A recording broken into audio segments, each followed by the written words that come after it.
The crowd heckled her once, on the main court, in front of the whole world. A code violation was issued immediately. The chair umpire's voice cracked through the stadium. Aryna Sabalenka, the world number 1, the reigning laureate sportswoman of the year, the most powerful force women's tennis has produced in years. Laureate world sportswoman is Aryna Sabalenka. Stood on the Campo Centrale of the Foro Italico in Rome and completely unraveled. Nobody expected that version of Sabalenka. Not there, not in that city, not in the tournament she arrived at with a 9-match winning streak. But here is the part they didn't tell you. Somewhere else inside that same stadium, on a different court, on that exact same day, a different kind of noise was taking over. Rome welcomed Alex Eala like never before. To round 2, the 20-year-old played the big point. Not once in 83 years had the Internazionale BNL d'Italia witnessed anything like it. Thousands of Filipinos had transformed the Eternal City into the loudest celebration of a single player's existence that Italian tennis has ever been forced to witness. Sabalenka went completely speechless. Her court was imploding. When you guys were cheering more for her, I was a little bit upset. So next time, please, go for me. Eala's court? Electric. Hit subscribe right now. You need to see exactly how this happened. You need to go back to the moment Alex Eala's name even appeared in the draw, because it almost didn't. The 2025 Italian Open main draw closed without her. She was ranked 71st in the world at the time. Close, but not close enough for automatic entry into a WTA 1000 field. She entered the tournament as the second alternate. That means 2 players had to withdraw just for her to get a spot on the court. 2 withdrawals happened, the door cracked open. Eala walked through it, and Rome had absolutely no idea what was about to follow. She arrived in the Italian capital, carrying momentum that the tennis world had only recently started to take seriously. Just weeks earlier, she had announced herself to the sport at the Miami Open, defeating top 10 players, reaching the semifinals, and sending a message that a teenager from the Philippines was no longer just a promising junior with 2 Grand Slam titles in the youth category. She was a genuine threat on the biggest stages. But clay was different.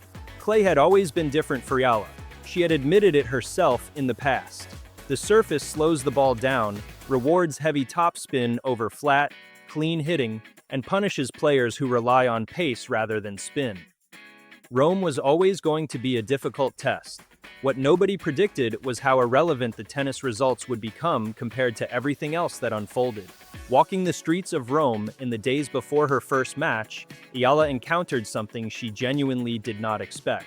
The Filipino community in Italy, one of the largest Filipino diaspora populations in all of Europe, had already claimed the city as its own. She said it herself to Tennis Channel before a single ball was struck in competition. She had walked the streets of Rome and run into Filipinos 5 times. 5 separate encounters in a foreign city, just moving from place to place. She described it as a blessing. She described feeling at home. For a player who had spent years training at the Rafael Nadal Academy in Mallorca, far from her family in Quezon City, the feeling of a community wrapping itself around her in a strange city carried enormous weight. Rome was not supposed to feel like home. It did anyway. Her singles draw was brutal. Marta Kostyuk, ranked 27th in the world, fresh off a semi-final run in Madrid the week before, was waiting in the first round. This was not a gentle introduction to the clay of the Foro Italico. Kostyuk is one of the most physically imposing baseliners on the WTA Tour.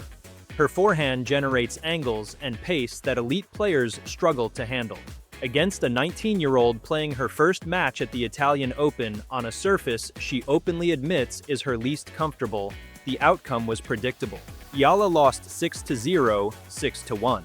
The match lasted 62 minutes. Kostyuk broke her serve 6 times and never once faced a breakpoint in the entire match.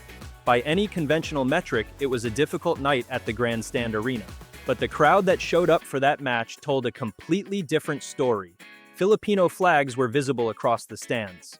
The noise that greeted every point Eala won, even in a 6-0 first set, was disproportionate to anything the tournament usually generates in its opening rounds.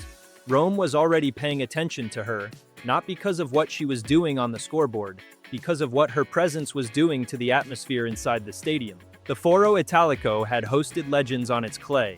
It had seen Serena Williams, Steffi Graf, Monica Seles, and generations of Italian champions.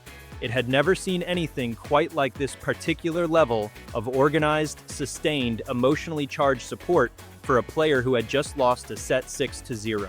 The doubles draw changed everything. After the singles exit, Eala shifted focus to a partnership that had been formed through one of the most unlikely methods in professional tennis. She had sent Coco Gauff a direct message on Instagram asking if she wanted to team up. That was it. No agents negotiating, no strategic planning sessions. An Instagram DM from a 19-year-old alternate to the world number 3. Gauff said yes. She later revealed that she had only said hi to Eala for the first time in Madrid, just days before the tournament. She described hoping Eala would be nice. She found out quickly that nice was an understatement. Gauff called her a killer in doubles. 2 junior Grand Slam titles had given Eala a doubles game that operated at a level far beyond her current singles ranking. The partnership looked thrown together on paper. On court, it looked like something that had been rehearsed for months. Their opening doubles match set the tone immediately. Eala and Gauff dismantled Alexandra Panova and Fanny Staller 6-3, 6-1, clean, dominant, efficient. The Filipino section of the grandstand arena responded as though it were a Grand Slam final.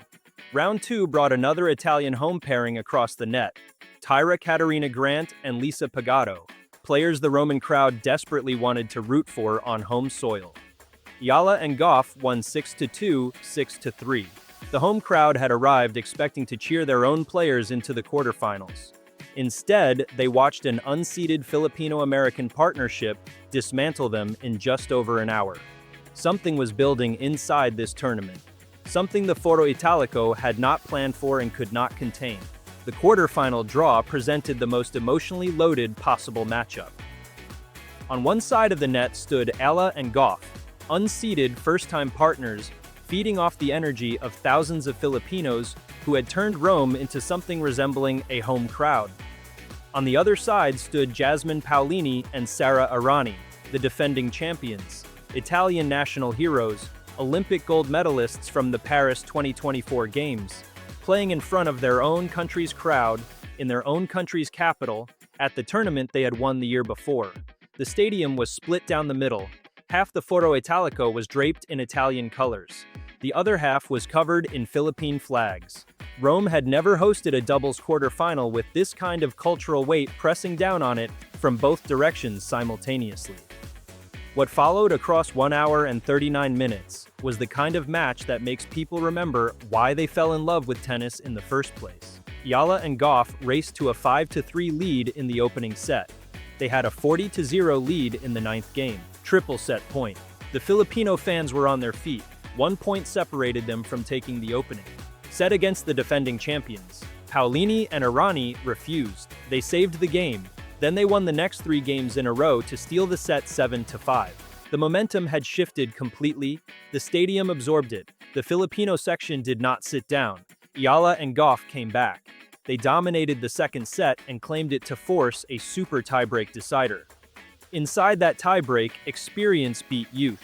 Paolini at 29 and Errani at 38, carrying between them more clay court wisdom than most players accumulate in entire careers, seized a 3-1 lead in the tiebreak and never surrendered it. The final score was 10-7. The defending champions moved through to the semifinals. Eala and Gauff walked off the court to a standing ovation from the Filipino section that sounded nothing like a losing farewell. It sounded like a coronation. Eala spoke afterward, and her words carried genuine emotion. She said she felt at home in Rome. She thanked the Filipino community for everything they had given her during that week. Not just during the matches, during the entire tournament. Walking the streets, sitting in restaurants, moving through a foreign city that had somehow decided to adopt her as its own. That is not something a press conference manufactures.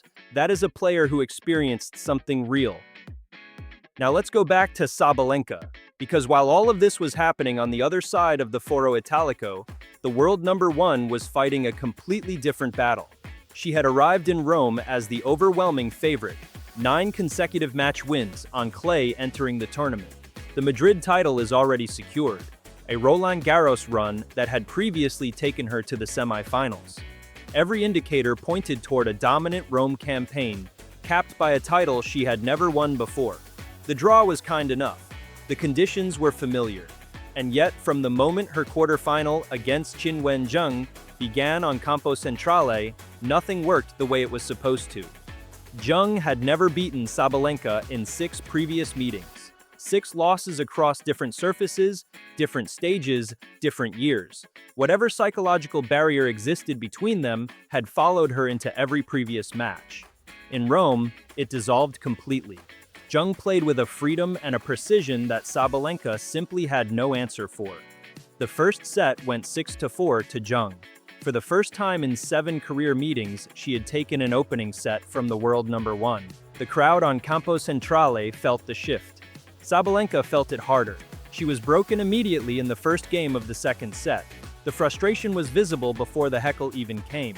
When someone from the crowd shouted at her to play tennis, it was the wrong moment to push the wrong player. Sabalenka wheeled around and delivered her response. The code violation followed within seconds. The crowd initially booed. Jung remained completely unfazed. She had spent years learning how to maintain composure against Sabalenka specifically. She was not about to lose that composure because of someone else's outburst. She closed out the second set 6-3. Sabalenka's 9-match winning streak was finished. Her Madrid-Rome clay double was gone. She left the Foro Italico without a title, with a code violation on her record, and with questions about her Roland Garros preparation that nobody in her camp had anticipated answering at this stage of the clay season. And here is what makes the full picture of Rome 2025 so extraordinary. These 2 stories did not exist in separate bubbles. They happened simultaneously, in the same stadium, on the same day. While Sabalenka was losing control of a match on the main show court, Eala and the Filipino community were creating something historic on the court beside it. 2 completely different energies occupy the same space. One player arriving with every advantage and leaving diminished. Another arrived as an afterthought and left having permanently altered how Roman tennis crowds understand what a visiting player can mean to an entire nation. The 2026 Italian Open starts in days. Both of them are back. Sabalenka returns as the top seed, carrying the memory of that code violation and that defeat in a tournament she desperately wants to win. Eala returns ranked 44th in the world, without a seeded position, coming off a difficult clay stretch that has included losses to Ostapenko, Fernandez, and Mertens. The circumstances are familiar. An unseeded Eala walking into Rome, with questions surrounding her clay form. A dominant Sabalenka is carrying the weight of unfinished business in the Eternal City. The Filipino community in Rome has not gone anywhere. The flags are ready, the chants are ready. What happens inside the Foro Italico over the next 2 weeks will either confirm that 2025 was a one-time convergence of extraordinary circumstances or prove that something permanent shifted in how this tournament receives Alex Eala. Rome welcomed her like never before. The question now is what Rome does when she comes back. If you want every update, every result, every moment from the 2026 Italian Open covered in full, subscribe to this channel right now and hit the notification bell so you do not miss a single second of what is coming.